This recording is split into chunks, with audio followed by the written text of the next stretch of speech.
പക്ഷിപ്പനിയെ തുടർന്ന് കൊന്നൊടുക്കിയ താറാവുകളുടെ നഷ്ടപരിഹാരം പൂർണ്ണമായും വിതരണം ചെയ്ത് സർക്കാർ. ആ റിപ്പോർട്ടിലേക്ക്.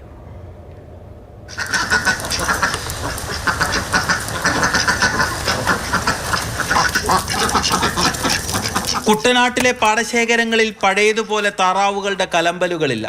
പകുതിയോളം ആളുകളും താറാവ് കൃഷി അവസാനിപ്പിച്ചു. കൂലിച്ചെലവ്, ഇടയ്ക്കിടയ്ക്കെത്തുന്ന പക്ഷിപ്പനി, നഷ്ടപരിഹാരം വൈകൽ തുടങ്ങിയവ വലിയ പ്രതിസന്ധിയാണ് മേഖലയ്ക്ക് ഉണ്ടാക്കിയിരിക്കുന്നത്.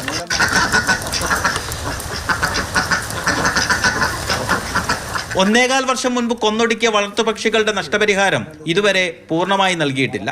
അന്നേരം പറഞ്ഞത് 12% പൈസ ഒരു മാസത്തിനകം നിങ്ങൾക്ക് പൈസ തരാമെന്നാണ് പറഞ്ഞത്. 15 ദിവസം പറയും, അത് കഴിഞ്ഞ് പറയും 1 മാസത്തിനകം പൈസ തരുമെന്ന് പറഞ്ഞു. ഈ പൈസയില്ല, ഒരു കാര്യങ്ങളും ഇല്ല. ഞങ്ങളിപ്പം കഷ്ടത്തിൽ ഇങ്ങനെ കഴിഞ്ഞു കൂടിക്കൊണ്ടിരിക്കുക. കേന്ദ്ര സർക്കാരിന്റെ ഫണ്ട് കിട്ടാത്തതാണ് നഷ്ടപരിഹാരം വൈകാൻ കാരണമെന്നാണ് സംസ്ഥാന സർക്കാരിന്റെ വിശദീകരണം. സർക്കാരുകളുടെ അവഗണനയ്ക്കിടയിലും താറാവ് കൃഷി തുടരുകയാണ് കുറച്ചാളുകൾ. ഓണവിപണി ഉൾപ്പെടെ ലക്ഷ്യം വെച്ച് ഈ സീസണിലെങ്കിലും താറാവുകൾക്ക് പ്രതിരോധ വാക്സിൻ ലഭിക്കുമെന്ന പ്രതീക്ഷയോടെ 3 കോടി രൂപയിലധികം വേണ്ട കുട്ടനാട്ടിലെ മുഴുവൻ ആളുകളുടെയും നഷ്ടപരിഹാരം നൽകി തീർക്കാൻ സർക്കാരിന് മനസ്സുണ്ടാകണം. ബോണിയം വർഗീസിനൊപ്പം രഘുനാഥ് നാരായണൻ, മാതൃഭൂമി ന്യൂസ്, ആലപ്പുഴ.